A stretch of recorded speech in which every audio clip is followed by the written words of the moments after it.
কালকের প্রশ্নটা করেছে আমাকে, তা আমি তো কালকের পাঠের পরে উত্তর দেব কি, সকলের সামনে উত্তরটা দিলে ভালো হবে, তাই না?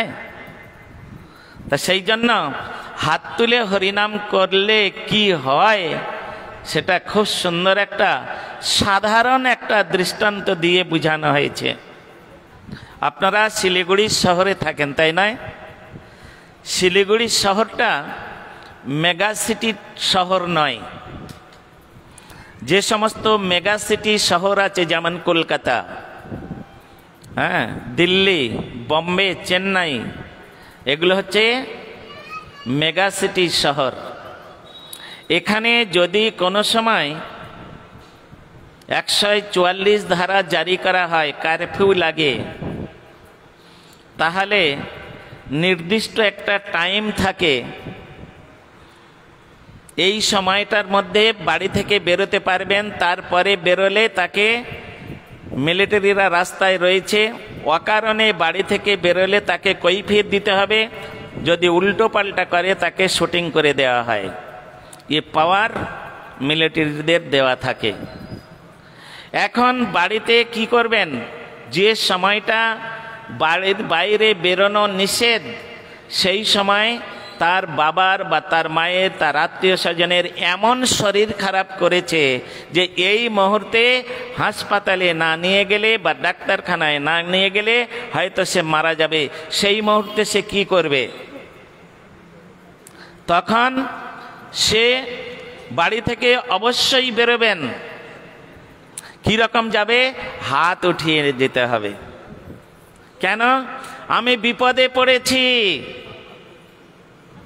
আমি বিপদে পড়েছি, আমি এমন অবস্থায় আছি, আর আমি তোমাদের কাছে সারেন্ডার করছি। হাত ওঠানো মানে জগন্নাথের চরণে সারেন্ডার হওয়া।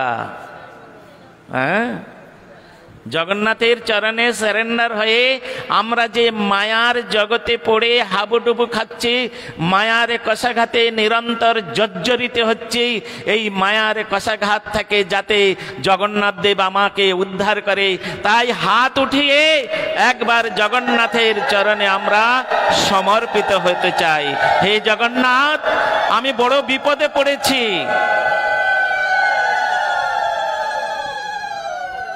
হে জগন্নাথ, আমি বড় বিপদে পড়েছি, আমায় কৃপা করুন, আমায় উদ্ধার করুন এই বিপদ থেকে, মায়াদেবের কষাঘাত থেকে আমাকে উদ্ধার করো। কেন? কামাদেনাং কতি ন কতিধা পালিত দুর্নিদেশা নত্র পানয়ে উপশান্তি উৎসীর্জয়িতনাথ সম্প্রতি লব্ধ বুদ্ধে। কি বললেন? কামাদিনাং কতি ন কতিধা পালিতা দুর্নিদেশা। এই সংসারে আত্মীয় স্বজন, স্ত্রী, পুত্র, পরিবারের আদেশ পালন করতে করতে করতে করতে মাথার ঘাম পায়ে ফেলতে ফেলতে আমি মৃত্যুর দোরগোড়ায় এসে গেছি। সুতরাং এই অবস্থার থেকে তথাপিও এই এদের একটু আমার প্রতি দয়া মায়া হলো না, যে ওগো তুমি এতদিন করেছো, করতে করতে তুমি অথর্ব হয়ে গেছো, তুমি বৃদ্ধ হয়ে গেছো, তোমার আর করতে হবে না, নো করুণা। আমার প্রতি তাদের একটু করুণা হলো না। যতক্ষণ করবে ততক্ষণ ভালো, আর যতক্ষণ করতে পারবে না তাহলে ঘাড় ধরে বাইরে থেকে বের করে দিবে। এই তো আমাদের ভালোবাসা, এই তো আমাদের প্রীতি, এই তো আমাদের সংসার। তাই বলছেন কামাদিনাং কতি ন কতিধা পালিতা দুর্নিদেশা তেসাং জাতা মই নত্রপা ন করুণা উপশান্তি। তাই এই এদের কষাঘাতে জর্জরিত হয়ে হে প্রভু সম্প্রতি লব্ধা বুদ্ধিং, আমার বুদ্ধির বিকাশ ঘটেছে। হে প্রভু, তোমার ভজন করব বলে এই জগতে এসেছিলাম, তোমার ভজন না করার জন্য আমার এই শাস্তি পেতে হচ্ছে। এই জন্য হাত উঠানো মানে সারেন্ডার হওয়া, ভগবানের কাছে শ্রী জগন্নাথ দেবের কাছে সারেন্ডার হওয়া। এটা কি আপনাদের করিয়েছি তাতে আমার অপরাধ? তাতে কি আমার অপরাধ? তাহলে তিনি কোন নাস্তিক পাষণ্ড তিনি এই রকম ভাষা বলতে পারেন? তিনি ওই আজকাল ফেসবুকে একজন নাস্তিক পাষণ্ড হিন্দু ধর্মের নামে নানা রকম কুৎসা রটাচ্ছে, তার থেকেও জঘন্য যে এই রকম প্রশ্ন করে।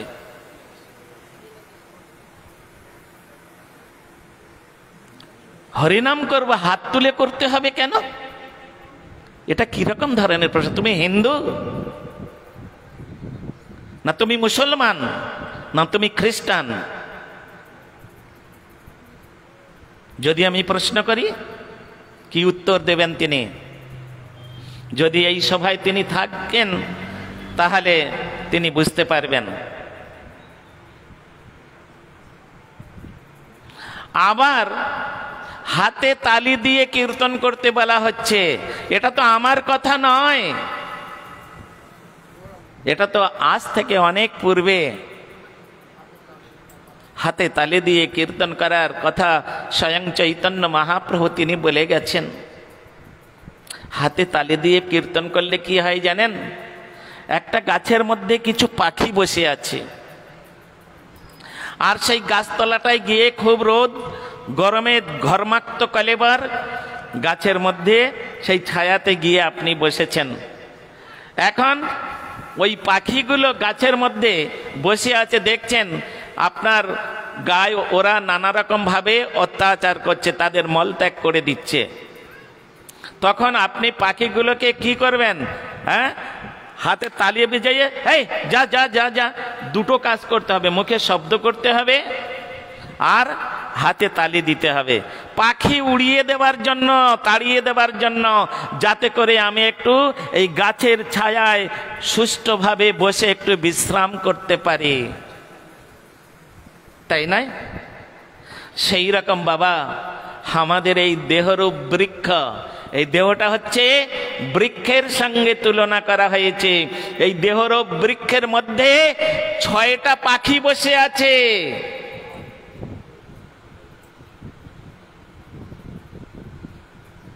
ছয় প্রকার শত্রু তারা, তাদেরকে বলা হয়েছে ষড়রিপু। কাম, ক্রোধ, লোভ, মোহ, মদ, মাৎসর্য। এই 6টা রিপুর দ্বারাই আমাদের এই দেহটা রূপ, দেহরূপ বৃক্ষকে নষ্ট করে দিচ্ছে। তা ওই রিপুগুলো যতক্ষণ পর্যন্ত আমাদের শরীর থেকে না তাড়াতে পারবো, ততক্ষণ পর্যন্ত জগন্নাথ আমাদের হৃদয় সিংহাসনে আসবেন না। সেই জন্য হাতে তালি দিয়ে, আর যা যা বললে তো ষড়রিপু যাবে না, তাহলে হাতে তালিটা ঠিক দিচ্ছি, কিন্তু বলতে হবে কি? বলতে হবে কি? বদন ভরিয়া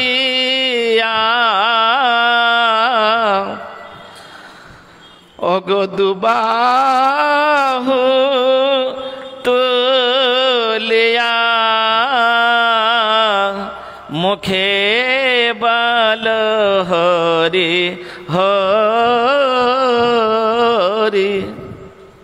এই হ্যাঁ, দুবাহু তুলে, আর যদি আমরা হাতে তালি দিয়ে দুবাহু তুলে যদি হরি বলতে পারি বাবা, তাহলে আমাদের ওই দেহরূপ বৃক্ষে যে ষড়রিপু রূপ যে শত্রু বসে আছে, ওটা ধীরে ধীরে ধীরে ধীরে তারা উড়িয়ে যাবে, চলে যাবে। আর চলে গেলে তখন ওই নির্মল হৃদয়ে তখন স্বয়ং জগন্নাথ দেব সেখানে এসে বসবাস করবেন। এই জন্যে হাতে তালি দিয়ে কীর্তন করতে হয় আর হাত উঠিয়ে কীর্তন করতে হয়। এটা শাস্ত্রের বিধান, এটা হচ্ছে ফর্মুলা। হ্যাঁ, গৌর নিতাই আমার নিতান্তর হাত উঠিয়ে আছেন, তাই নয়? নিরন্তর তারা দুহাত উঠিয়ে আছেন। তার মানে কি? ওরে কলিহত জীব, তোরা যে মায়ার যন্ত্রণায় ছটপট করছিস, মায়ার কষাঘাতে জর্জরিত হচ্ছিস, তোরা একবার হাত তোল, আমার মতো হাত তুলে একবার হরি বল। আর একবার হরি বললে আমি তোদের কি করব জানিস? ওই দুটো হাত ধরে এমন ছুড়ে দেব, তোরা বৈকুণ্ঠে চলে যাবি। নিতাই গৌর প্রেমানন্দে, হরি হরি বল। গৌর সুন্দর তিনি এইরকম ভাবে, এই গৌর সুন্দর তো আমরা যে এই যে উচ্চৈস্বরে কীর্তন, নগর সংকীর্তন, এটা তো আমার গৌর হরি তিনি এসেছিলেন, তখন তিনি এটা প্রচলন করে গিয়েছেন। নিত্যানন্দ প্রভু হরিদাস ঠাকুরকে বললেন, হরিদাস নিত্যানন্দ আমার আজ্ঞা তোমরা পালন করো। কি আজ্ঞা ঠাকুর? আজ্ঞা আমার, শোনো শোনো নিত্যানন্দ, শোনো হরিদাস, সর্বত্র আমার আজ্ঞা করহ প্রকাশ, প্রতি ঘরে ঘরে গিয়া করো এই ভিক্ষা। আমি কালকের আপনাদেরকে বলেছিলাম, মা এতদিন হরিকথা শুনালাম, এত কষ্ট করে গলা ফাটিয়ে চিৎকার করে, কিছু ভিক্ষা আমাকে দেন। আমার এক বাবা, এক ভক্ত আমার জন্য কাঁঠাল এনেছে।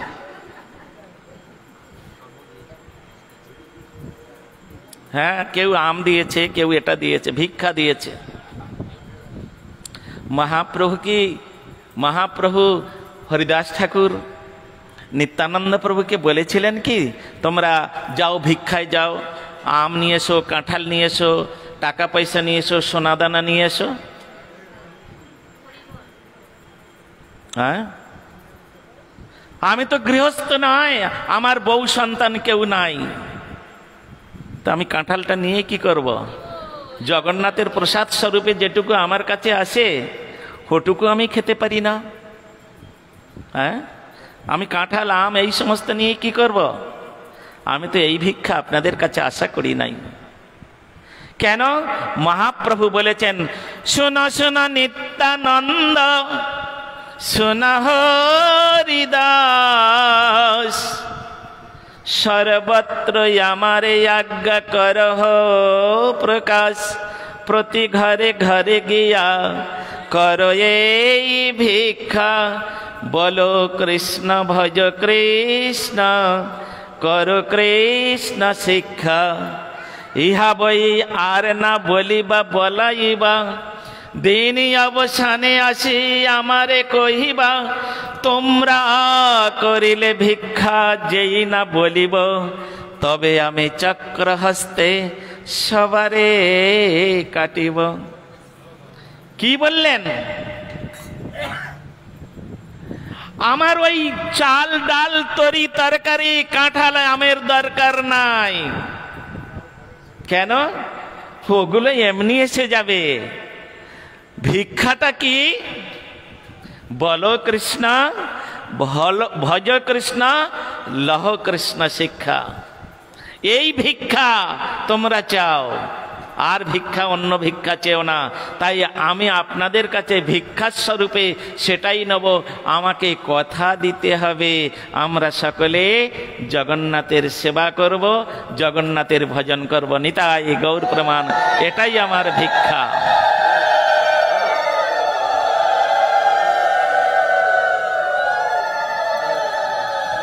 একটা সুন্দর উদাহরণ আপনাদেরকে দিচ্ছি।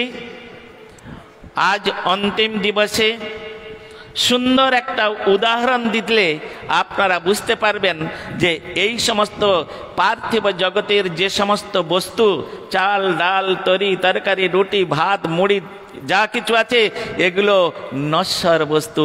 এর দ্বারাই কোনোদিন ভগবত প্রাপ্তি হওয়া যাবে না। এটা প্রকৃত ভিক্ষা নয়। আপনারা শুনুন, খুব সুন্দর একটা গম্ভীর উদাহরণ দিচ্ছি, শ্রীধাম বৃন্দাবনের কথা। কোন এক সময় সমস্ত গোপীগণ তারা কৃষ্ণের কাছে গিয়েছেন, গিয়ে বলছেন, হে শ্যাম সুন্দর, আমার মনে হয় যে আগে তুমি আমাদের প্রতি যে প্রসন্ন থাকতে, যেরকম আমাদের ভালোবাসতে, এখন তেমন ভালোবাসতে পারো না বা ভালোবাসো না। কারা বলছেন? কার কাছে? গোপীগণ বলছেন কৃষ্ণের কাছে। মন দিয়ে শুনবেন, তা নাহলে মনটা যদি বাড়িতে রেখে দেহটা এখানে বসিয়ে রাখেন বাবা, তাহলে আর কিছু বুঝতে পারবেন না। তাই বললেন তুমি মনে হয় এখন আমাদের ততটা ভালোবাসো না। হে শ্যাম সুন্দর, কি এমন কর্ম আছে, কি এমন কাজ আছে যে কাজ করলে তুমি আমাদের আবার পূর্বের মতো ভালোবাসবে? ভগবান গোপীদের কথা শুনে শ্রীকৃষ্ণ তখন বললেন, হে গোপীগণ, আমি সব থেকে তার প্রতি কিসের দ্বারাই প্রসন্ন হই জানো? শ্রীমদ্ ভাগবতে বললেন, মদ ভক্তা নঞ্চ যে ভক্তা স্তেমে যুক্ত তমামতা। যারা আমার ভক্তের সেবা করে, যারা আমার প্রিয়জনের সেবা করে, আমি তার প্রতি বড় প্রসন্ন হয়ে যাই, তাকে আমি প্রাণের থেকেও বেশি ভালোবাসি। হে গোপীগণ, তোমরা যদি কোনোদিন বৈষ্ণব সেবা করতে পারো, তাহলে আমি তোমাদের প্রতি পূর্বের মতো আবার ভালোবাসবো। তাই হে শ্যামসুন্দর, তুমি বলে দাও এমন কোন ভক্ত আছে যে ভক্তের সেবা করলে তুমি আমাদের প্রতি প্রসন্ন হবে? বলে কেন? ওই যমুনার উপরে ওখানে একটা টিলা আছে, আর সেই টিলার মধ্যে মহামুনি দুর্বাসা তিনি বসে আমার নাম জপ করছে। যাও তোমরা সেই বৈষ্ণবের গিয়ে সেবা করো। হ্যাঁ, কৃষ্ণ সে তোমার ওগো কৃষ্ণ দিতে পারো, তোমার শক্তি আছে। আমি তো কাঙাল কৃষ্ণ কৃষ্ণ বলি, ধাই তব পাছে পাছে, ধাই তব পাছে পাছে। বলে তুমি দিলে দিতে, কৃষ্ণ তোমার হৃদয়ের ধন, তুমি দিলে দিতে পারো। অগপতিত পাবন বৈষ্ণব ঠাকুর, তুমি দিলেও দিতে পারো। তাই আমাদের মহাকবি শ্রীল কৃষ্ণদাস কবিরাজ গোস্বামী প্রভু তিনি চৈতন্য চরিতামৃতের মধ্যে লিখলেন, যে বৈষ্ণবের সেবা হইতে অচিন্ত কৃষ্ণ পাই, সে বৈষ্ণবের সেবা বিনা অন্য কিছু নাই। যে বৈষ্ণবের সেবা হইতে অচিন্ত কৃষ্ণ পাই, হ্যাঁ, সে বৈষ্ণবের সেবা হইতে অন্য কিছু নাই। তাই হে গোপীগণ, যাও তোমরা সকলে মিলে সেই বৈষ্ণব সেবা করে এসো। বৈষ্ণবের সেবা করলে, তার মনোমতো সেবা করতে পারলে, তাকে প্রসন্ন করতে পারলে, সে আমার কাছে নিবেদন করবে, হে প্রভু এদের একটু ভালো করে কৃপা করুন, আশীর্বাদ করুন, এদের প্রতি একটু প্রসন্ন হয়ে যাও। তখন বৈষ্ণবের ওই আবেদনে কৃষ্ণ দয়াময় এহেন প্রামর প্রতি হবে না সদয়। তখন বৈষ্ণবের ওই আবেদনে কৃষ্ণ দয়াময়, যখন বৈষ্ণব ঠাকুর ভগবানের কাছে আমার জন্য প্রার্থনা করবে, তখন ভগবান আমাকে কৃপা করতে বাধ্য। তাই গোপীগণ চিন্তা করলেন, চলো আমরা সকলে মিলে দুর্বাসা ঋষির সেবা করে আসি। বুঝতে পারলেন না সেবা কাকে বলে। মনে ভাবলো একটা বড় কাঁঠাল নিয়ে যাই, কেউ মনে করছেন, কেউ মনে করলেন হিমসাগর আম নিয়ে যাই, কেউ মনে ভাবলেন রসগোল্লা নিয়ে যাই, কেউ মনে ভাবলেন মালপোয়া, নানা গোপীগণ নানা রকম চিন্তা করছেন, আজকের আমাকে ভিক্ষা দিতে আমার মায়েরা বাবারা জানিয়ে এসেছেন। গোপীগণ ওই রকম, তারা নানা রকম সমস্ত পিঠা পানা দুধি দুগ্ধ ইত্যাদি সমস্ত করে আর 12-14 জন মিলে 12 ধামা 14 ধামা এইরকম পিঠে পানা নিয়ে আর তারা চলেছে। ভাদ্র মাস, বর্ষাকাল, দুকুল প্লাবিত যমুনা পার হবেন কি করে? ফিরে এলেন কৃষ্ণের কাছে। শ্যামসুন্দর, তুমি যে যমুনার ওপারে দুর্বাসা আছে, দুর্বাসা টিলার মধ্যে আমার সেই দুর্বাসা ঋষির কথা বললে সেবা করতে, তা আমরা ওপারে যাব কি করে, যমুনা পার হব কি করে? বলে একটা মন্ত্র শিখিয়ে দিচ্ছি, একটা মন্ত্র শিখিয়ে দিচ্ছি। এই মন্ত্রটা গিয়ে যমুনা দেবীর কাছে হাত জোড় করে বলবে যে, কি বলবে? যে কৃষ্ণ ব্রহ্মচারী পদ্মা ও যমুনা।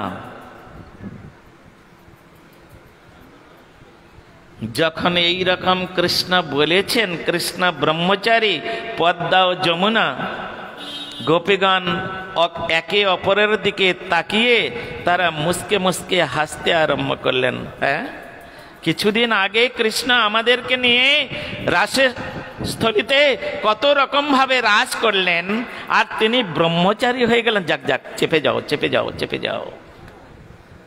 কেন? আগে তো দেখি যমুনা কি করেন, মন্ত্র তো শিখিয়ে দিয়েছেন। এখন ওরা 10-12 ধামা এরকম সব পিঠা পানা তৈরি করে নিয়ে আর ওই যমুনার তীরে রেখে তারা প্রত্যেকে চোখ বন্ধ করে কৃতাঞ্জলি পুটে প্রার্থনা করলেন, কৃষ্ণ ব্রহ্মচারী পদ্মা ও যমুনা। সঙ্গে সঙ্গে যমুনার জল দুদিকে চলে গেল, মাঝখানে একটা সুন্দর রাস্তা হয়ে গেল। আর গোপীগণ ওপারে যখন চলে গেলেন, সঙ্গে সঙ্গে যেমন যমুনা তেমন হয়ে গেলেন। নিতাই গৌর প্রেমানন্দে, হরি হরি বল।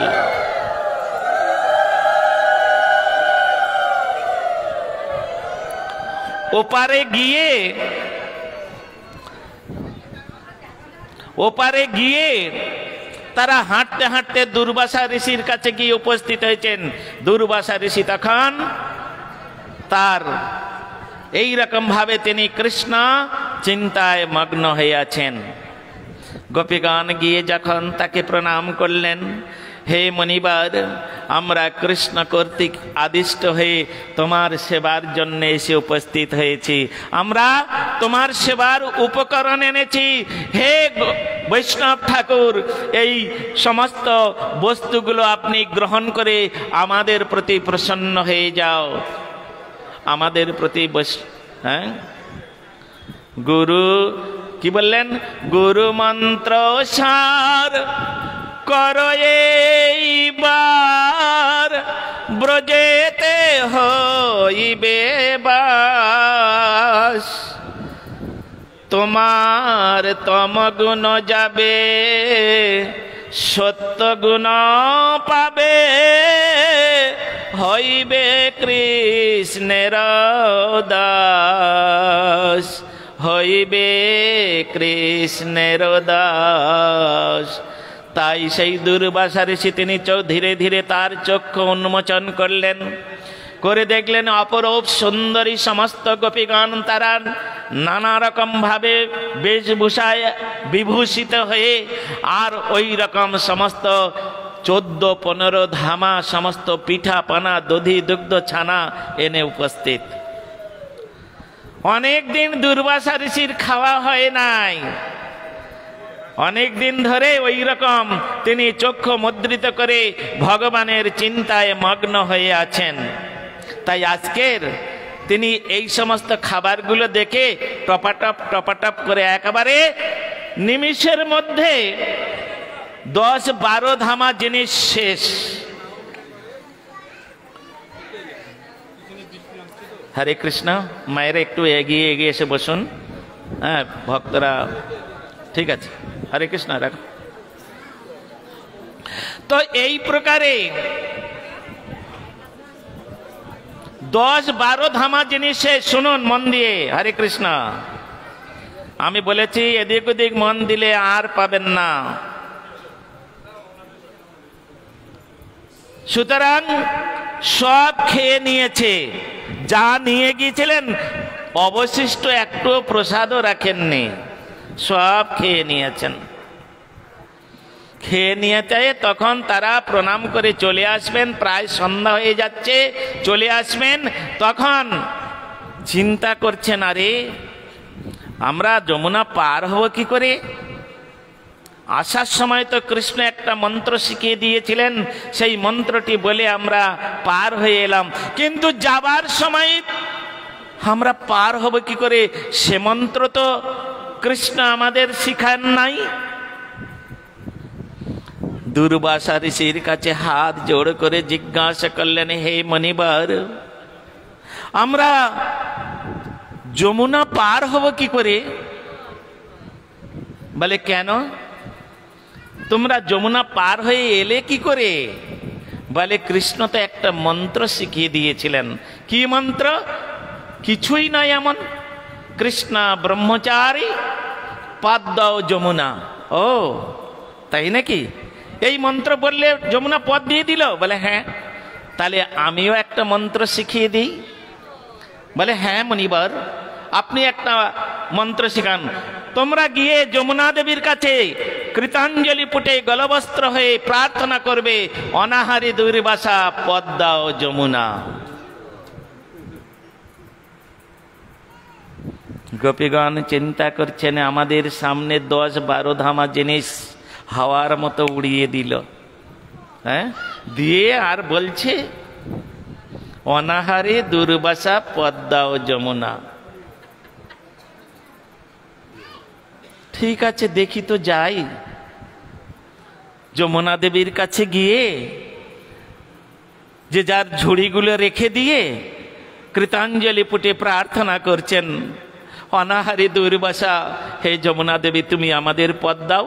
সঙ্গে সঙ্গে জল দুভাগ হয়ে চলে গেল। আর গোপীগণ সেই রাস্তা দিয়ে যখনই ওপারে চলে গেলেন, যমুনা দেবী আবার পুনরায় তেমন হয়ে গেল। নিতাই গৌর প্রেমানন্দে, হরি হরি।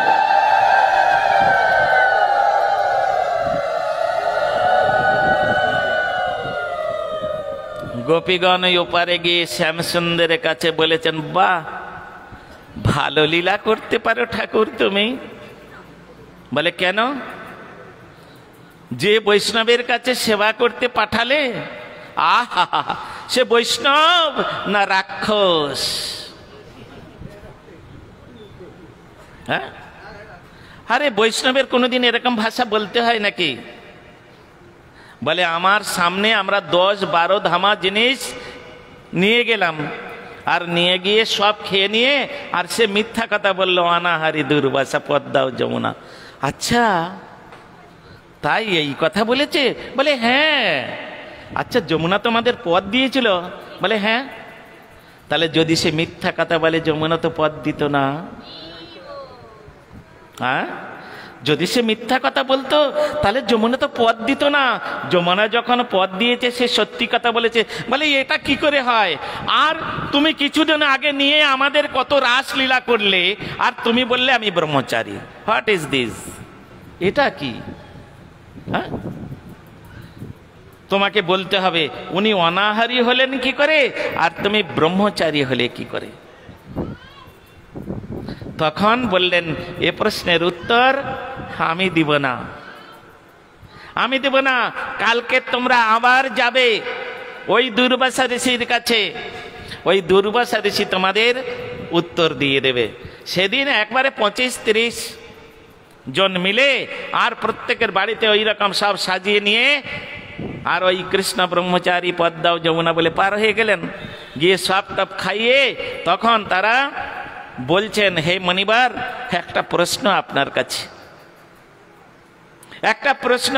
আমরা যে এত আপনার সেবা করালাম, আপনি যে আমাদের সামনে এত কিছু খেয়ে নিলেন, নিয়ে আপনি অনাহারী দুর্বাসা বললেন কেন? আপনি অনাহারী বললেন কেন? আপনি তো আমাদের সামনে খেলেন। বলে যমুনা তোমাদের পথ দিয়েছিল কিনা? বলে হ্যাঁ, পথ তো দিয়েছে। তাহলে পথ যখন দিয়েছে আমি অনাহারী। বলে আপনি যে অতগুলো খেলেন? বলে ওগুলো খায়নি, ওগুলো আমি খাই নাই। বলে তাহলে কি হলো? ওগুলো আমার এই খিতিয়াবতেজ মরুদ বম দিয়ে যে শরীরটা তৈরি হয়েছে, এ আহার করেছে মাত্র।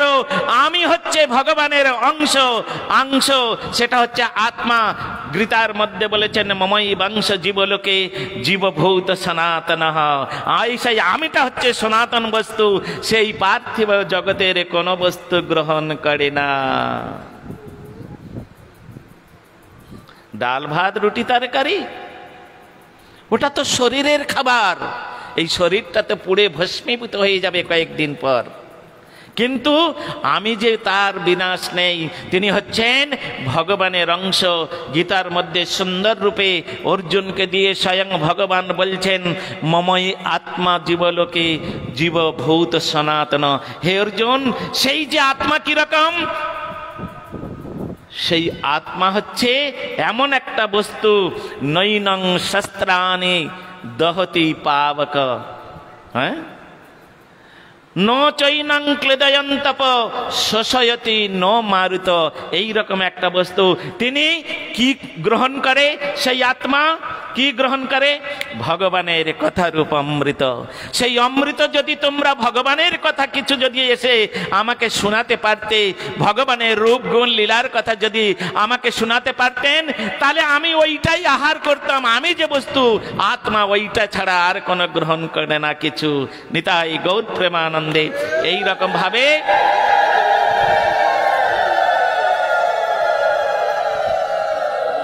এই জন্য একটা কথা আছে জানেন, ব্রাহ্মণ বৈষ্ণব যত প্যাঁচে কথা কয়, সুচতুর হয়ে তাহা বুঝে নিতে হয়। হ্যাঁ, এই জন্য যেই জন কৃষ্ণ ভজন সে বড় চতুর। যিনি আমার জন্য কাঁঠাল এনেছে তিনি চতুর হতে পারেননি। হ্যাঁ, চতুর হতে পারেননি। সুতরাং যেই জন কৃষ্ণ ভজে সে বড় চতুর। মূর্খরা কোনোদিন হরি ভজন করতে পারবে না। এই জন্য আপনারা বিন্দু মাত্র চিন্তা করলেন না, একটা সাধুর ভিক্ষা দিতে গেলে কি দিতে হবে, কি চাইছে আমাদের কাছে। হ্যাঁ, শ্রীল প্রভুপাদ ভক্তি সিদ্ধান্ত সরস্বতী ঠাকুর বলেছিলেন, আমি যদি আমার জীবনে একটি ব্যক্তিকে আমি জগন্নাথের চরণে সমর্পণ করে দিতে পারি, তাহলে হচ্ছে কোটি কোটি হাসপাতাল করা, কোটি কোটি স্কুল করা, কোটি কোটি পুষ্করণী খনন করা, কোটি কোটি কূপ খনন করার থেকেও অধিক লাভ হবে যদি একটাই মায়াবদ্ধ জীবকে আমি মায়ার থেকে উত্তীর্ণ করে আমি জগন্নাথের চরণে সমর্পণ করে দিতে পারি। সেটাই হচ্ছে পরম শ্রেষ্ঠ।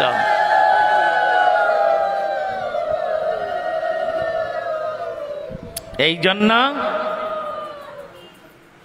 বুঝে নিতে হয় এসব জিনিসের আমার কোনো প্রয়োজন নাই। আরেকটি কথা বলি, আমি তো খোঁড়া লোক, ওটা নিয়ে চলতেও পারবো না। হ্যাঁ, ওটা চলতেও পারবো না। তা সেই জন্য আজকের মহাপ্রভু তিনি হরিদাস ঠাকুর এবং নিত্যানন্দ প্রভুকে পাঠাচ্ছেন, তোমরা নগরে গিয়ে কি ভিক্ষা করবে। তাই বলছেন, হ্যাঁ, তোমরা বলো কৃষ্ণ, ভজ কৃষ্ণ, লহ কৃষ্ণ নাম। কৃষ্ণ মাতা, কৃষ্ণ পিতা, কৃষ্ণ ধন প্রাণ, কৃষ্ণের সংসার করো ছাড়ি অনাচার, জীবে দয়া নামে রুচি সর্বধর্মসার। অপরূপ সুন্দরভাবে বললেন।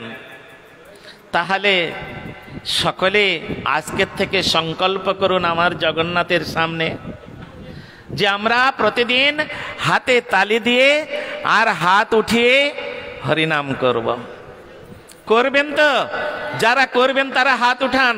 জয় জগন্নাথ দেব কি, জয় শ্রী জগন্নাথ দেব কি, বলদেব প্রভু কি। আজ থেকে আমরা সকলেই সংকল্পিত, আমরা হাতে তালি দিয়ে আর হাত উঠিয়ে হরিনাম করব। এই সংসারটা কিরকম জানেন বাবা? আমরা যে সংসারে বাস করছি, এই সংসারের একটা উদাহরণ দেব কি, আপনারা শুনবেন? হ্যাঁ, না না, আপনাদের শোনার ইচ্ছা নাই, অতএব না, কারোর মুখে আওয়াজ নেই তো হ্যাঁ কি না? হ্যাঁ, একটা উদাহরণ দিয়ে বলি সংসারটা কিরকম। যদিও উদাহরণটা কাল্পনিক, কিন্তু অস্মদীয় পরাৎপর গুরু জগৎগুরু শ্রীল ভক্তি সিদ্ধান্ত সরস্বতী ঠাকুর তিনি উপদেশ উপাখ্যান একটি গ্রন্থ লিখেছেন। আর সেই গ্রন্থের মধ্যে তিনি একটা উপাখ্যান দিয়ে তার মধ্যে উপদেশ করেছেন সংসারটা কেমন। যে সংসারে আমরা পড়ে আছি, যে সংসারে আমরা বাস করছি, যে সংসারে এত আসক্তি, হ্যাঁ, সেই সংসারটা কেমন। আমরা তো দিনের পর দিন, রাতের পর রাত 24 আওয়ার্স মাথার ঘাম পায়ে ফেলে আর এই সংসারটা কি করে আমরা উন্নতি করা যায় সংসারে, হ্যাঁ, সেটার জন্য ব্যস্ত। সেই সংসারটা কিরকম শুনবেন, একটা উদাহরণ দিচ্ছি। আপনারা কোনোদিন সার্কাস দেখেছেন? সার্কাস দেখেছেন? আপনাদের এদিকে কোনোদিন হয়েছে সার্কাস? হয়েছে না? বিশাল বড় একটা তাম্বু করে, হ্যাঁ, প্যান্ডেল করে, আর ভিতরে একদম মিডিল পয়েন্টে সেখানে সমস্ত খেলাধুলা নানা রকম দেখায়। আর গেটের কাছে, অনেক দূরে গেট, সেই গেটের কাছে কি করে, মাইকিং করে, হ্যাঁ, 5 টাকা টিকিট, 10 টাকা টিকিট, 20 টাকা টিকিট, এরকম সব মাইকিং করে। আর কি কি খেলা আছে সেগুলো আরম্ভ করে। এখানে একটা সার্কাস বসেছে। সার্কাস বসেছে কোথায়? আমাদের লোকনাথ মন্দিরের মাঠে। হ্যাঁ, মানে এইখানে একটা সার্কাস বসেছে। আর মেলা টেলা বসেছে, বিরাট বড় মেলা হচ্ছে, সেই মেলায় সার্কাস এসেছে। আর ওই রকম ভাবে বিশাল বড় প্যান্ডেল করেছে, করে মাঝখানে একটা খেলাধুলা দেখানোর জায়গাও করেছে। আর সেইখানে সব ব্যবস্থা করেছে। আর একটা সুন্দর করে গেট সাজিয়ে আর সেখানে মাইকিং করছেন, দো দো আনা দে না, एक एक आदमी जाना, अंदर में बढ़िया खेल देखना।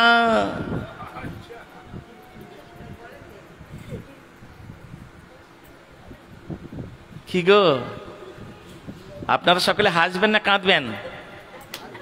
হ্যাঁ, আরে দো দোয়ানা দেনা, এক এক আদমি জানা। সার্কাসে আমরা কত লোক একসঙ্গে যাই, এখানে সম্পূর্ণ উল্টো। হ্যাঁ, এক এক আদমি জানা, একজনের বেশি দুজন যাওয়া যাবে না। অন্দর মে বড়িয়া খেল দেখনা। এখন ওই রকম ভাবে যখন মাইকিং করছে, খুব চাকচিক্য আর ছবি টবি নানান রকম দিয়েছে। বলে গেটে যখন এরকম সুন্দর ছবি টবি দিয়েছে, এত সুন্দর সাজিয়েছে, নিচে ভিতরে নিশ্চয়ই আরো ভালো আছে। এই বলে এক ভদ্রলোক একবারে মখমলের ধুতি, হ্যাঁ, শাহজাদা পাঞ্জাবি আর সুন্দর এরকম সেজে গুজে বেশ ধনী মানি জ্ঞানী লোক, তিনি বলছেন, আরে 2 আনা পয়সার টিকিট, হ্যাঁ, এত সাজিয়েছে টাজিয়েছে, 2 আনা করে টিকিট, এরকম সস্তা কোথায় পাবে? এই বলে ভদ্রলোক একা বলেছে, একা একা যেতে হবে তো, দুজন তো যাওয়া যাবে না। তো স্ত্রীকে বলেছে, বাবা তুই বাইরে দাঁড়া, আমি আগে দেখে আসি, তারপর তোকে পাঠাবো। হ্যাঁ, এই বলে ও তো ভিতরে 2 আনা পয়সা দিয়ে ঢুকেছে। আর ঢুকে দেখলেন একেবারে সব অন্ধকার আর অন্ধকার, একটাও লাইট জ্বলছে না ভিতরে। আর রাত্রেবেলায় তো, হ্যাঁ, সব অন্ধকার। আর যেখানে খেলাধুলা দেখানোর জায়গা একদম মিডিল পয়েন্টে, সেখানে একটা হারকিন জ্বলছে টিপ টিপ করে। আর ওখানে 4টে এই বড় বড় মোচ, হ্যাঁ, গুন্ডা সুন্ডা মতো দেখতে। আর তারা কি করছে, ওইখানে বসে আর গাঁজা খাচ্ছে, গাঁজা খাচ্ছে।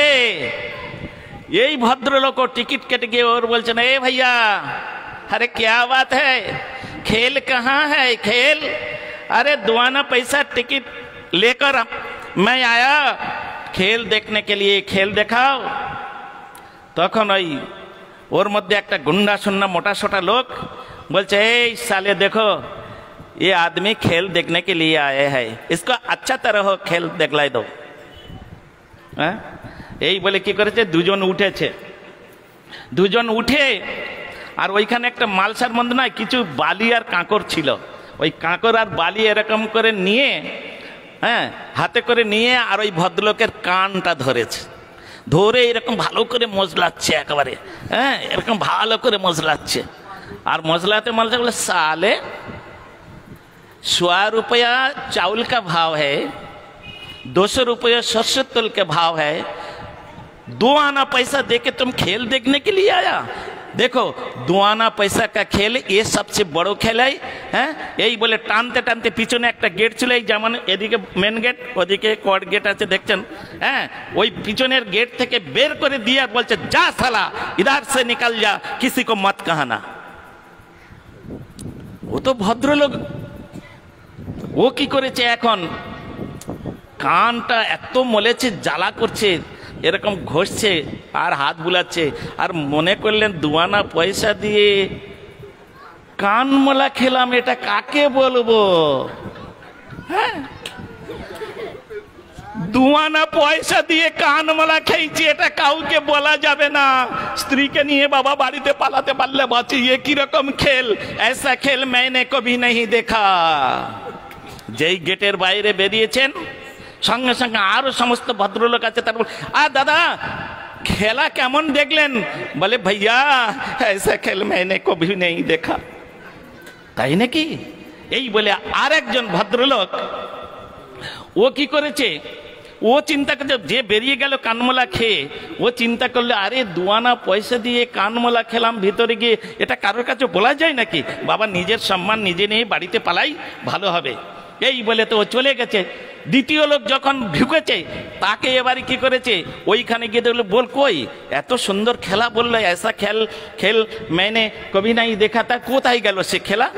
এই বলে সেই তাদের কাছে গিয়ে বলছেন, এই ভাইয়া একটু মেজাজ দিয়ে বলছে, পয়সা দিয়ে 2 आना पैसा দিয়ে একটু, হ্যাঁ, মেজাজ দিয়ে, এ ভাইয়া अरे क्या बात है, खेल कहाँ है खेल? खेल देखने के लिए तुम भी आया? ठीक है, ए साले दे इसको भी खेल देख लाई दो। ব্যাস, সঙ্গে সঙ্গে কি করেছে, ও তো একটা কান ধরেছিল বাবা, এ দুজনে উঠে বালি আর কাঁকর নিয়ে দুজনে 2টো কান ধরেছে।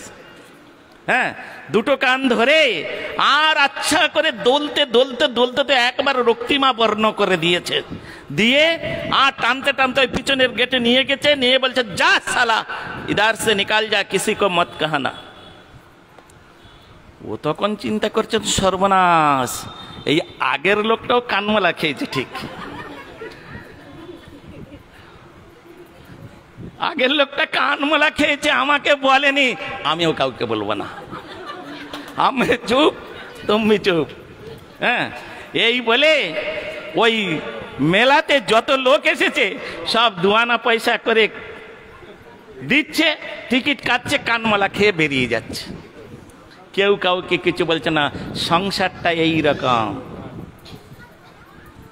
আমরা সকলে এখানে নাকানি চুপানি হচ্ছি, কানমলা খাচ্ছি। হ্যাঁ,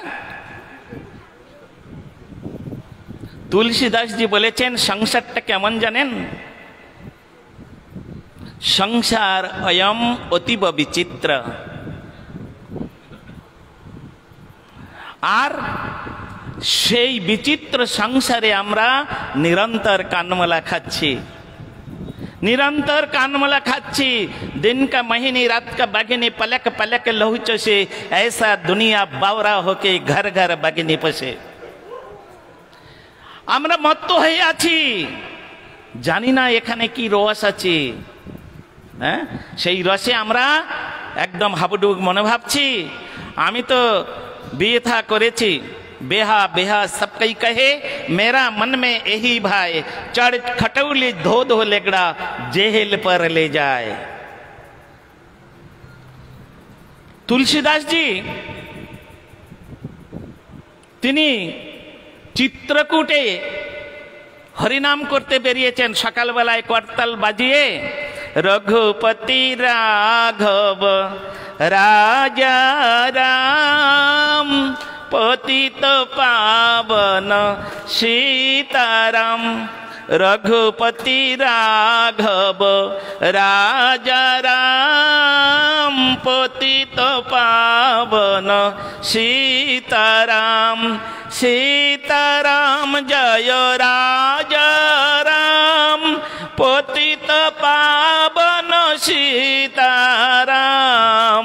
রঘুপতি রাঘব রাজা রাম পতিত পাবন। হরিনাম করতে করতে যাচ্ছেন তুলসীদাসজি, এমন সময় দেখলেন একটা বরাত বরকে নিয়ে বিবাহ দিতে যাচ্ছেন। হ্যাঁ, চারজনে পালকিতে, আজকাল তো গাড়ি, তখন পালকিতে উঠে সব বিবাহ করতে যেত। আর খুব বাদ্য বাজনা, একেবারে হই হল্লা, বাজি বোম ফাটাতে ফাটাতে যাচ্ছে। তুলসীদাসজি বলছেন, বিয়েতে কি এমন আনন্দ আছে, একবার করে দেখলেও হয়। তুলসীদাসজি মনে মনে ভাবছে, একবার বিয়ে করে দেখলে হয়, কেমন এর মধ্যে আনন্দ আছে। পরক্ষণে বলছেন, না বাবা, চড় খটৌলি ধো ধো লেগড়া যে হেলে পরলে যায়। হ্যাঁ, আরে এটা তো জেলখানা, সর্বনাশ। কি সুন্দর আছি, একদম মুক্ত বিহঙ্গের মতো ঘুরে বেড়াচ্ছি, কেউ বলার নেই, কেউ করার নেই। আর যখন একটা বিয়ে করলাম, ব্যাস শিকল লেগাইলি দিল, বেড়ি লাগিয়ে দিল। হ্যাঁ, তাই বলছেন, বেহা বেহা সবকেই কহে মেরা মন মে এহি ভাই। আমারও মনে হয়, কিন্তু চড় খটৌলি ধো ধো লেগড়া জেল পরলে যায়, এটা হচ্ছে জেলখানার মধ্যে প্রবেশ করে দিয়েছে। ঢক্কা বাজিয়ে, বাজনা বাজিয়ে, বোম ফাটিয়ে জেলের পর ভিতরে ঢুকাচ্ছে। আমরণ, যতদিন পর্যন্ত এই শরীরে প্রাণ থাকবে ততদিন ওই দেলের ঘানি টানতে হবে, জেলের ঘানি টানতে হবে। সংসারটা এমন, সংসার অয়ম অতীব বিচিত্র। এখানে সবাই আমরা কানমালা খাচ্ছি, কিন্তু কাউকে বলছে না। একটা বাচ্চা ছেলে আছে তাদের বাড়িতে, বিবাহযোগ্য ছেলে, বাবা এবারে তোকে একটা বিয়ে দিতে পারলে না, আমি বাবা শান্তি। মানে আমি তো কানমালা খাচ্ছি, তোকেও কানমালা খাওয়াবো। হ্যাঁ, কেউ আমরা বলবো না, বাবা সংসারটা ভালো জায়গা নয়। হ্যাঁ, এটা কেউ বলবে না। কেন? আমরা সবাই কানমালা খেয়ে খেয়ে খেয়ে এমন অভ্যস্ত হয়ে গেছি যে এই কানমালাটাই আমরা ভাবি ভালো লাগে। সংসারটাই এরকম একটা জায়গা। এই হচ্ছে সংসার। এই সংসারে আমরা, এই জন্য বলছেন, কাতব কান্তা কস্তে পুত্র সংসার অয়ম অতীব বিচিত্র। কোশতং বা কুতয়ায়াত তত্ত্বং চিন্তং তদিতং হে ভ্রাত। কাতব কান্তা, কে তোমার স্ত্রী? ওটা তোমার স্ত্রী নয়, ওটা তো নাট্যমঞ্চের অভিনয় হয়েছে। মাত্র 20, 25, 30, 40, 50 বছরের জন্য তোমার পত্নী রূপে সে অভিনয় করছে। তারপরে অভিনয় শেষ হয়ে গেলে সে চলে যাবে। এখানে বললেন দো দো আনা দেনা এক এক আদমি জানা। কেন বললেন? আমরা যখন এই জগতে এসেছি না, একজন একজন এসেছি ভাই। কেউ আমাদের সঙ্গে এসেছেন? আপনারা যারা এখানে বসে আছেন, মায়েরা, বাবারা, বোনেরা, ভাইরা, বলতে পারবেন আমরা একসঙ্গে দুজনে মাতৃগর্ভে থেকে ভূমিষ্ঠ হয়ে গেছি। অনেক যমজ সন্তান আছে, কিন্তু একসঙ্গে নাই। অন্তত 5 মিনিট, 10 মিনিট, 2 মিনিট পর পর কেউ একসঙ্গে আসি নাই। সুতরাং একসঙ্গে যাওয়া যাবে না। এই জন্য এক এক আত্মী জানা, একজন একজন। হ্যাঁ, এইরকম সুন্দর বিচার শাস্ত্রের মধ্যে আছে। তো আজকের আমরা শ্রীমদ্ ভাগবত গীতার একটি শ্লোক, অন্তিমে গীতা হচ্ছে পঞ্চম বেদ। সেই গীতার শ্লোককে আমরা আশ্রয় করে কিছু কথা আমরা শ্রবণ করব। শ্রীমদ্ ভগবদ গীতা দশম অধ্যায় সম্ভবত 10 নম্বর শ্লোক, হয় 9 না হাতে 10 নম্বর শ্লোক। কি শ্লোকটা? অনন্য চিন্তয়ন্ত মাং যে জনা পর্যুপাসতে তেষাং নিত্যাভিযুক্তানাং যোগক্ষেম বহাম্যহম। ভগবান উবাচ। মন দিয়ে শুনবেন, খুব ভালো লাগবে। এখন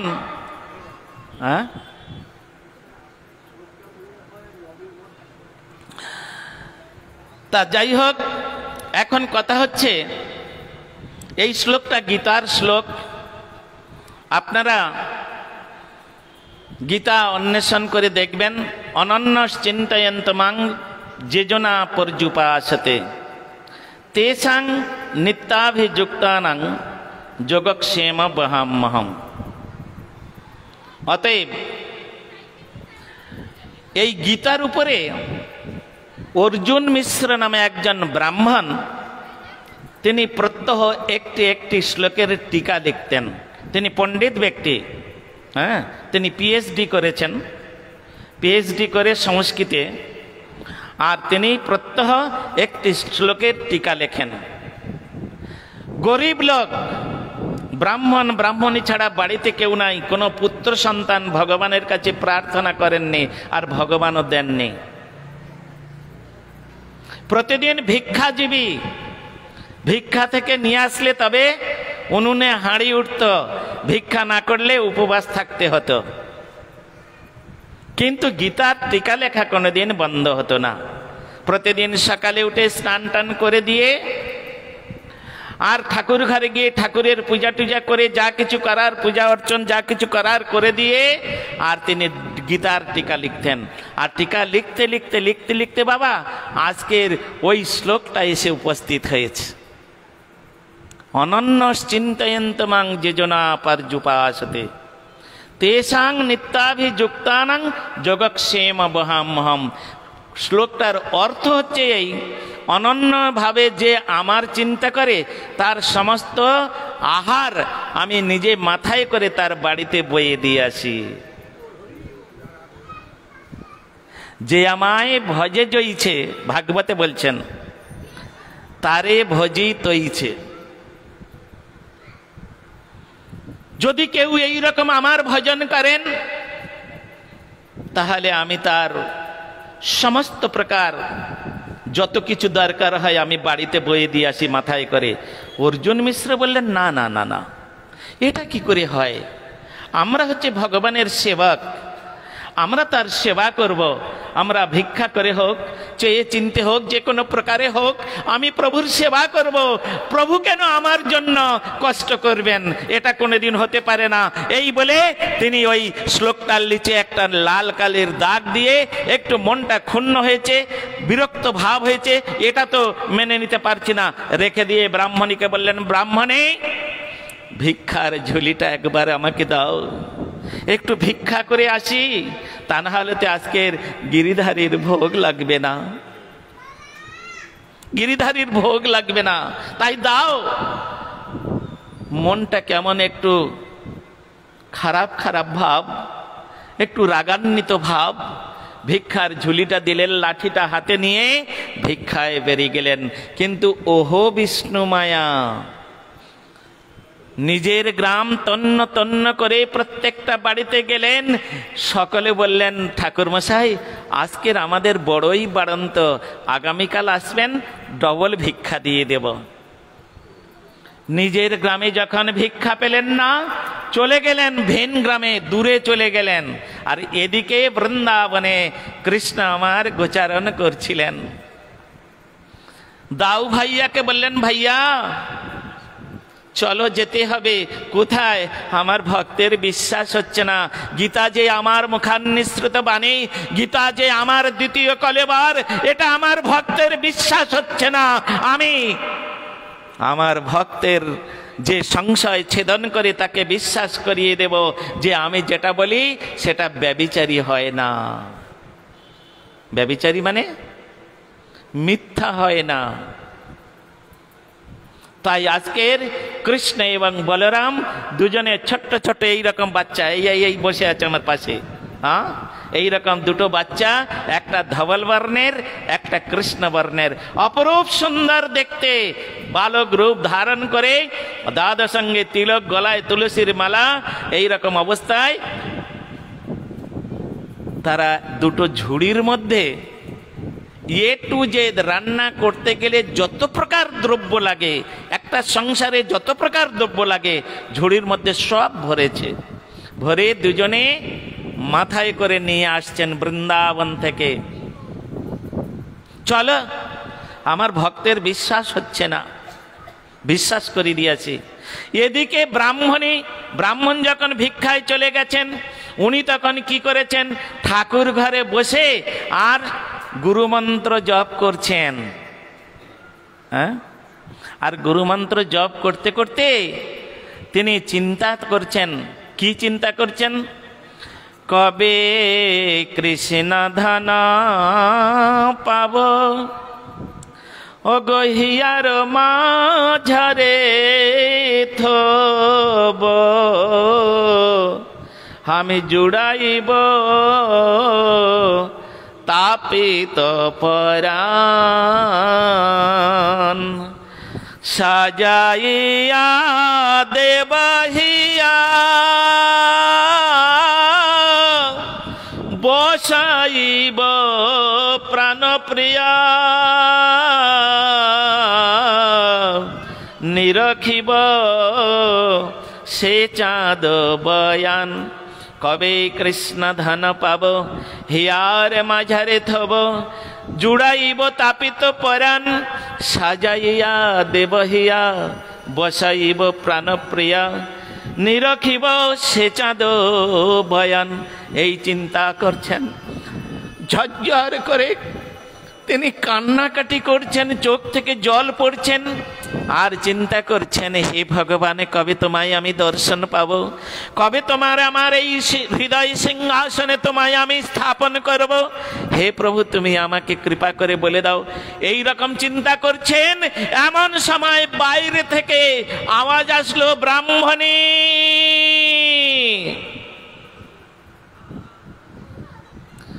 ব্রাহ্মণী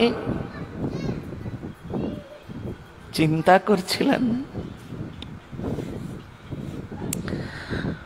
ভগবানকে দর্শন করার জন্য আকুলিত ব্যাকুলিত হয়ে গিয়েছিলেন, তাই তো চিন্তা করছিলেন, আর ওই রকম কান্নাকাটি করছিলেন। এই রকম ভাবে যদি কেউ আকুলিত ব্যাকুলিত হয়ে ভগবানকে ডাকে, তাহলে ভগবান আর থাকতে পারেন না, তিনি চলে আসেন। তাই তো সেই কৃষ্ণরূপী বালক রূপী কৃষ্ণ নিজে তিনি তার দরজার সামনে এসে ডাকছেন, ব্রাহ্মণী, ব্রাহ্মণী, ও ব্রাহ্মণী, বাড়িতে আছো নাকি? ব্রাহ্মণী সেই ডাক, কৃষ্ণের এই যে মধুমাখা ব্রাহ্মণী ডাক, সেই ব্রাহ্মণের কর্ণ কুহর দিয়ে তার হৃদয়ের মধ্যে প্রবেশ করে দিয়ে হৃদয়টাকে উদ্বেলিত করে তুললেন আনন্দে। ব্রাহ্মণে সেই জপ আন্নি বাদ দিয়ে চিন্তা করলেন, কে আমাকে এত সুমধুর কণ্ঠে ব্রাহ্মণী ব্রাহ্মণী বলে ডাকছে? আমাদের বাড়িতে কেউ আসে না, আমাদের সঙ্গে কেউ বাক্যালাপ করে না, কেন? আমরা যে বড় গরিব, আমরা গরিব বলে আমাদের বাড়িতে কেউ আসে না, কেউ আমাদের সঙ্গে কথা বলে না। যদি কথা বললে আমাদের কাছে আমরা যদি কিছু চেয়ে ফেলি, এই জন্য। কিন্তু আজকের এত সুন্দর সুমধুর স্বরে কে আমাকে ডাকছে? আর বাড়ির বাইরে দরজায় গিয়ে দেখলেন, আহা, মরি মরি দুটো বালক, এত সুন্দর রূপ, বিধি কেমন করে এদেরকে সৃষ্টি করেছেন, কেমন করে সৃষ্টি করেছেন, কোথাও কিছু খুঁত বলতে রাখেননি।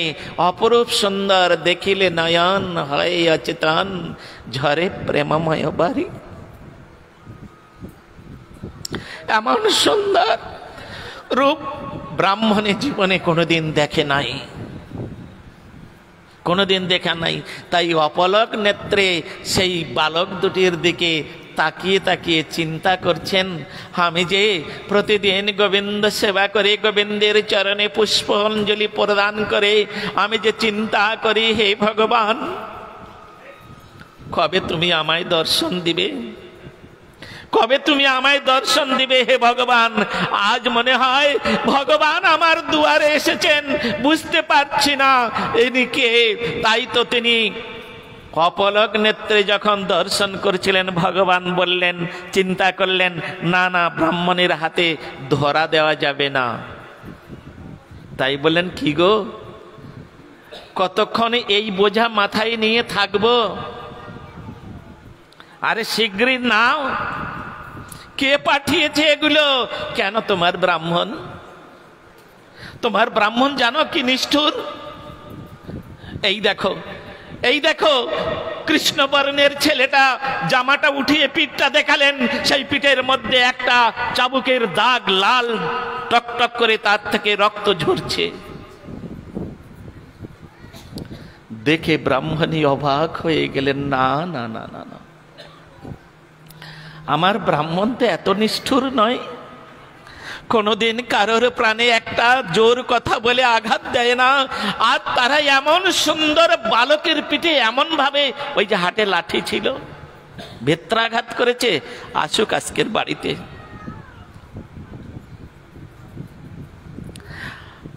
আজকের বাড়িতে আসুক, আমি তাকে উচিত শিক্ষা দিয়ে দেব।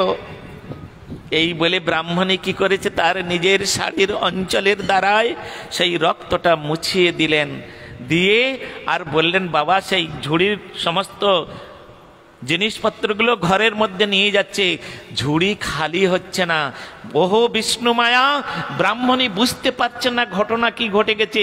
যখন ঘর পুরো ভর্তি হয়ে গেছে, ঝুড়ি খালি হয়ে গেছে। দেখো ঝুড়ি দুটো আমাদের দাও, আমাদের আমরা গোয়ালার ছেলে তো, গরু চড়াবো আর গোবর কুড়াবো, তাই এই ঝুড়ি আমাদের দিতে হবে, ঝুড়ি দেব না। হ্যাঁ, ব্রাহ্মণী বললেন, এত সহজে তো তোমাদের আমি ছেড়ে দেব না, এত কষ্ট করে যখনই এসেছো, আমি রান্না করে গিরিধারীর ভোগ লাগাবো, প্রসাদ না পাইয়ে তোমাদের ছাড়ছি না। না না, আমাদের সময় নাই। তা বললে তো হবে না, ভক্তের হৃদয়ের বন্ধন। ওই যে আমি বলেছিলাম, একটি বিল্লমঙ্গলের উদাহরণ দিয়ে বলেছিলাম, কি বলেছিলাম, যে হস্তম উৎক্ষিপ্ত প্রজাত বালাৎ কৃষ্ণং কি অদ্ভুতম, হৃদয়ং যদি নির্যাসী গণায়াইতে তব পৌরুষম। হে কৃষ্ণা, আমি যে তোমার হৃদয়ের ভক্তির দ্বারায় আবদ্ধ করে বেঁধে রেখেছি ঠাকুর, তুমি আমার হৃদয়ের বন্ধন ছিন্ন করে কোনোদিন যেতে পারো না। তাই বলছেন, আমি তোমাদেরকে সহজে ছাড়বো না, রান্না করব, ভোগ লাগাবো, প্রসাদ পাইয়ে তারপরে তোমাদের ছাড়বো, তার আগে নয়। এই বলে দুজনকে ঠাকুর ঘরে বসিয়ে রেখে নিজে রান্নাঘরে চলে গেলেন রান্না করতে। ওদিকে ব্রাহ্মণ কোথাও একমস্ত ভিক্ষা পেলে না, ভিন গ্রামে গিয়েও গ্রীষ্মকাল ঘর্মাক্ত কলেবার, অত্যন্ত ক্লান্ত হয়ে আর তিনি ঘর্মাক্ত কলেবারে ফিরছেন। আর এইরকম ফিরতে তখন যখন বাড়ির সামনে, এদিকে ব্রাহ্মণী, তিনি এত সুন্দর দ্রব্য কোনোদিন পায় না, এত কিছু পায় না। মনে করলেন আজকের আমার গিরিধারীকে আমি মনের মতো করে ভোগ লাগাবো, ঘি এটা সেটা নানা রকম খুব সুন্দর, একেবারে সুন্দর করে রান্না করছেন। আর সেই রান্নার সুগন্ধ চারিদিকে ছড়িয়ে যাচ্ছে। জগন্নাথের জন্য রান্না, গিরিধারী আর জগন্নাথ তো আলাদা নন, তাই জগন্নাথের জন্য রান্না হচ্ছে। সেখানে নিষ্ঠা আছে, ভক্তি আছে, প্রেম আছে, বৈচিত্র্য আছে। যেমন তেমন রান্না করলে হবে না, আজকের লবণ বেশি হয়ে গেল, কালকের পুড়িয়ে গেল, সেই ঠাকুরের জগন্নাথের সেবায় দেব, এটা হবে না। এই জন্য ব্রাহ্মণ যখন ধীরে ধীরে দরজার কাছে এসেছে, দেখছে রান্নার অত্যন্ত সুগন্ধ, চোখ চাক করে শব্দ হয়েছে, আর তখন ব্রাহ্মণ প্রচন্ড রেগে গেছে। কেন? ব্রাহ্মণ তো কিছু পাঠায়নি, সে তো জানে আজকের আমি এক মুষ্টি ভুক্ষাও পাইনি, আজকের আমার গিরিধারী উপবাস থাকবে। আরে গিরিধারী উপবাস থাকা মানে, জগন্নাথ উপবাস থাকা মানে আমাকে উপবাস থাকতে হবে, তা নাহলে আমি এসি ঘরে ঘুমাবো আর চর্বচস্য লেজ্জ খেয়ে নাক ডেকে ঘুমাবো, আর জগন্নাথ তুই আলু সিদ্ধ অন্ন খা। এটা তো ভক্তি নয়, এটা তো ভক্তি নয়। তাই আজকে ব্রাহ্মণ চিন্তা করছেন, আজকে তো আমি এক মুষ্টি ভিক্ষা পাই নাই, আমার আজকের গিরিধারী উপবাসে থাকবে, আমাকে উপবাসে থাকতে হবে। কিন্তু গেটের কাছে এসে যখন ওই রকম দেখলেন, আর রেগে টেগে একবার অস্থির হয়ে আর ক্রোধ করে ডাকলেন, ব্রাহ্মণী। দুইবার ডাকাতে রান্না ফেলে ব্রাহ্মণী বাইরে বেরিয়ে এসে বলছেন, ষাঁড়ের মতো চিৎকার করছো কেন? আজকের ব্রাহ্মণীর রাগ হয়েছে। কেন বলুন তো? ওই যে বাচ্চা ছেলেটা যাকে দেখলে চোখ আর ফেরাতে ইচ্ছা করে না, সেই ছেলেটাকে যে মেরেছে, তাই তার রাগ হয়েছে। মাতৃর হৃদয় তো, মায়ের হৃদয় বাবাদের হৃদয়ের থেকে মাতৃর হৃদয় শতাধিক স্নেহময়ী। হ্যাঁ, ছেলেদের হৃদয় অত্যন্ত কঠিন, কিন্তু মায়েদের হৃদয় একদম পদ্মের পাপড়ির মতো নরম, কমল মাখনের মতো নরম। তাদের হৃদয় কমল, এই জন্য বলেছে। তাই তো বলছেন এখানে, ষাঁড়ের মতো চিৎকার করছো কেন? চিৎকার করব না। আমার অবর্তমানে মনে ভেবেছ তুমি ধার করে এনে নিশ্চয়ই রান্না করছো, আমি এলে ধার শোধ করবে না। আজকের সারা গ্রাম কেন ভিন গ্রাম তন্ন তন্ন করে ঘুরে এক মুষ্টি চালও পেলাম না। ব্রাহ্মণী বলছেন, কি বললে তুমি? তুমি ভিক্ষা পাও নাই? তাহলে এগুলো পাঠিয়েছে কে? কি পাঠিয়েছে? তুমি তো সব পাঠিয়ে দিয়েছ। আচ্ছা, আজকের আমি তোমার বাড়িতে 50 বছর সংসার করছি, তোমার স্ত্রী হয়ে এসেছি, কোনোদিন তুমি বাড়িতে না থাকলে আমি বাইরে বেরিয়েছি? বলো, তোমার আদেশ না দিনে কোনোদিন আমি গেটের বাইরে যাই না। আর তুমি ভাবলে কি করে তুমি আজ বাড়িতে নাই, আর তোমার অবর্তমানে আমি ভিক্ষা করে ধার করে এনে আমি রান্না করব? তুমি তো পাঠিয়েছো। কি বলছো উল্টো পাল্টা? আমি পাঠিয়েছি? হ্যাঁ তো। আচ্ছা, প্রথমে তো আমাকে এ কথা বলো, তুমি এত নিষ্ঠুর হলে কবে থেকে?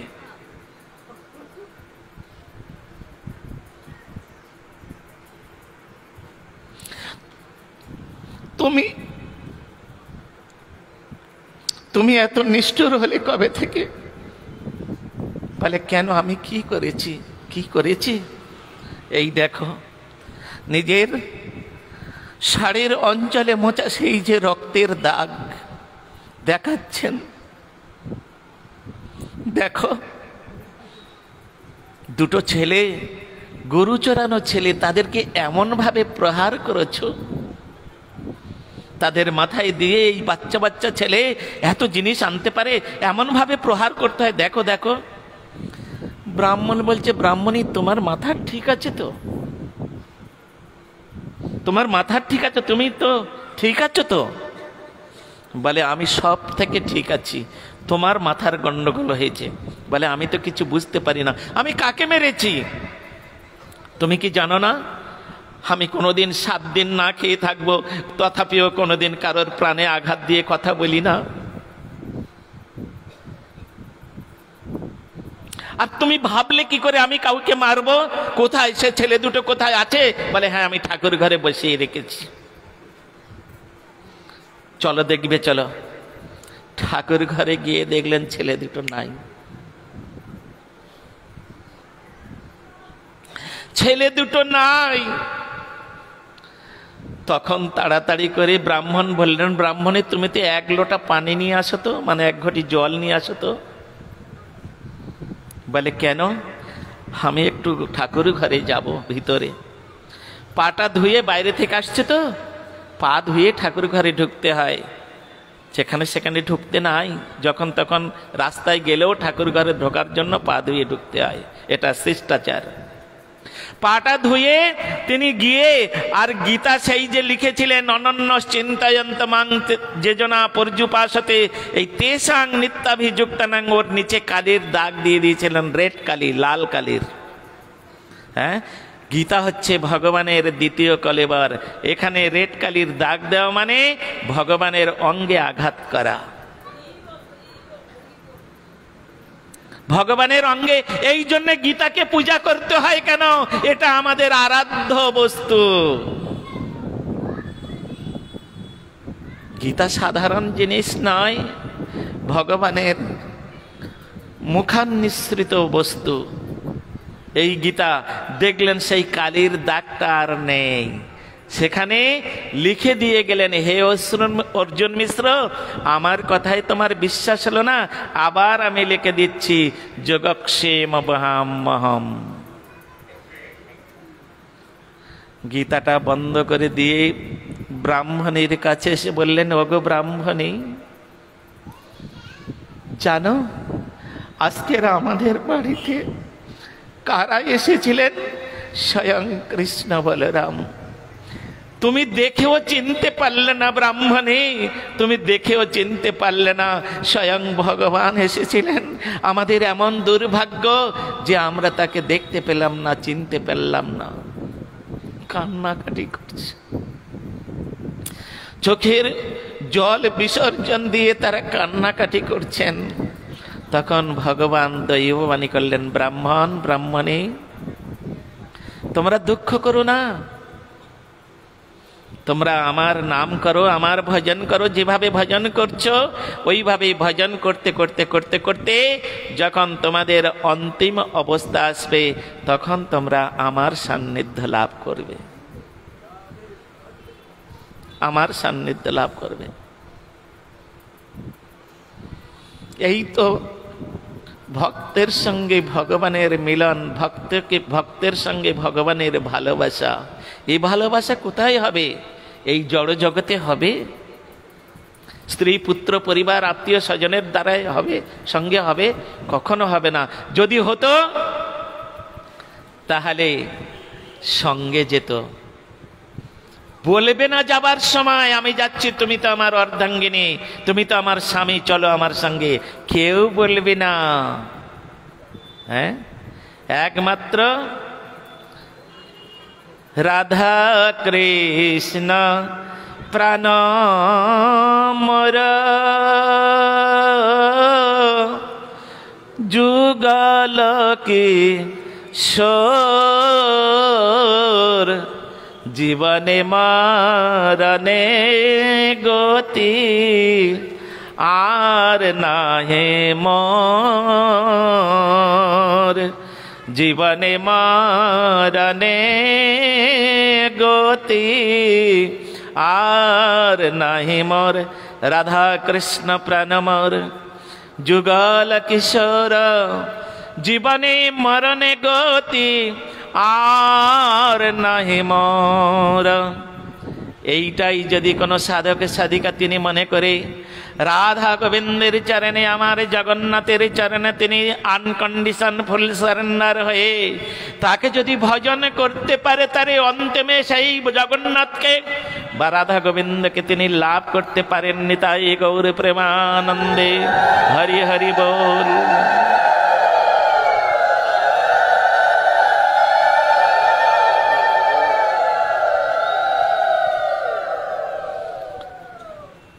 ভক্তের সঙ্গে ভগবানের এই প্রকার মিলন হয়। জগন্নাথের সেবক হওয়া এত সহজ নয়। হ্যাঁ, জগন্নাথের সেবক হওয়া, জগন্নাথের সেবা করা এত সহজ নয়। কেন না, ভগবানের সেবা করতে হলে ভগবানের চরণে আনকন্ডিশন সারেন্ডার করতে হবে। কোনো কন্ডিশন থাকতে হবে না, থাকলে চলবে না। No past, no future, everything present, perfect, continuous. এইভাবে যদি আমরা ভগবানের সেবা করতে পারি। ভগবান ওই রকম বস্তু, তাই তো পদকর্তা বলেছেন নিতাইয়ের চরণ সত্য, তাহার সেবক নিত্য, নিতাই পদ সদা করবাস। এইভাবে আমাদের জগন্নাথের সেবা করতে হবে। ভগবানের কথা তো অনন্ত, হ্যাঁ, অনন্ত রাখিল নাম অন্ত না পাইয়া, কৃষ্ণ নাম রাখে গর্গ ধ্যানেতে জানিয়া। স্বয়ং অনন্তদেব সহস্রমুখে কীর্তন করে শেষ করতে পারছেন না, আর আমরা 7 দিনে কি ভগবানের কথা শেষ করব বলুন? এ তো নিউটন বলেছিলেন বিজ্ঞানে এত বড় একটা জিনিস, বিজ্ঞান এত বড় একটা পদার্থ, বিজ্ঞান এত বড় একটা ব্যক্তি যে সেটা সেই সমুদ্রের মতো অসীম, সমুদ্রের মতো অতল, সমুদ্রের মতো অপরিসীম। বিজ্ঞান এমন একটা জিনিস, সেই সমুদ্রের তীরে, বিজ্ঞান রূপ সমুদ্রের তীরে সব থেকে যে বড় বৈজ্ঞানিক নিউটন, তিনি বলেছেন আমি একটা নুড়ি কুড়াচ্ছি মাত্র, কুড়ালাম মাত্র। হ্যাঁ, তা সেই রকম এটা হচ্ছে জ্ঞান বিজ্ঞান, ওটা বিজ্ঞান আর এটা জ্ঞান বিজ্ঞান। এর মধ্যে একটা অ্যাডজেক্টিভ দেওয়া আছে, এর মধ্যে একটা বিশেষণ দেওয়া আছে।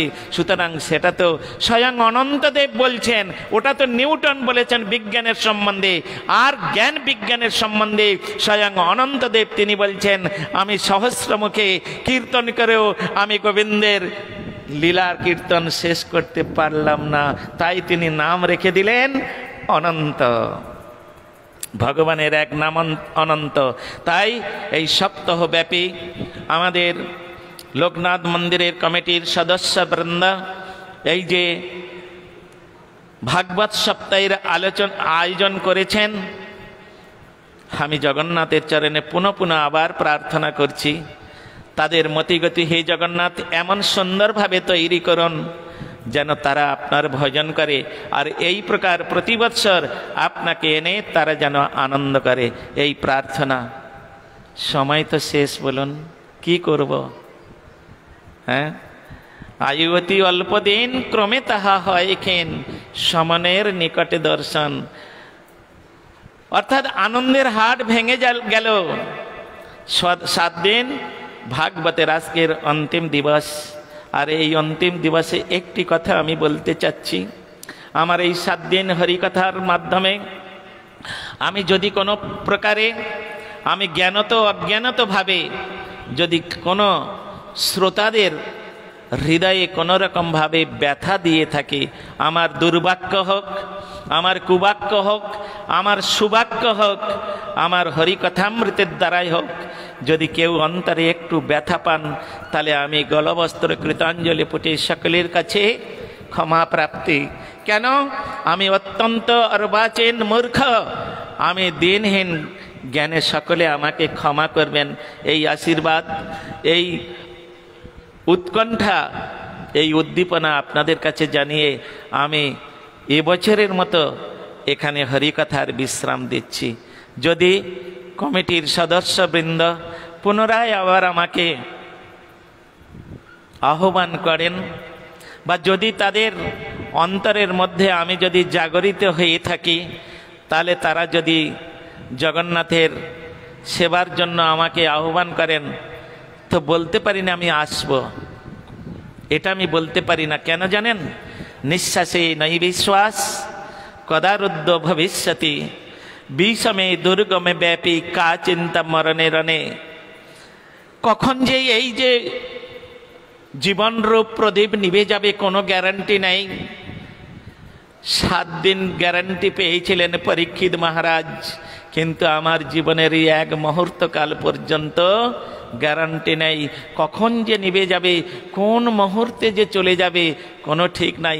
যদি জগন্নাথ আমাকে বাঁচিয়ে রাখেন, যদি সুস্থ রাখেন, যদি তিনি কৃপা করে আমাকে আবার কানে ধরে চুলে ধরে টেনে নিয়ে আসেন, আমি নিশ্চয়ই আসব।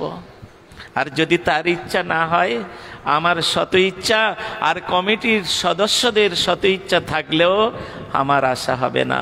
তাই সেই জগন্নাথের চরণে আমি প্রার্থনা জানিয়ে সমস্ত ভক্তের চরণ বন্দনা করে, সমস্ত শ্রোতাদের চরণ বন্দনা করে আমি আমার হরিকথার এখানে বিশ্রাম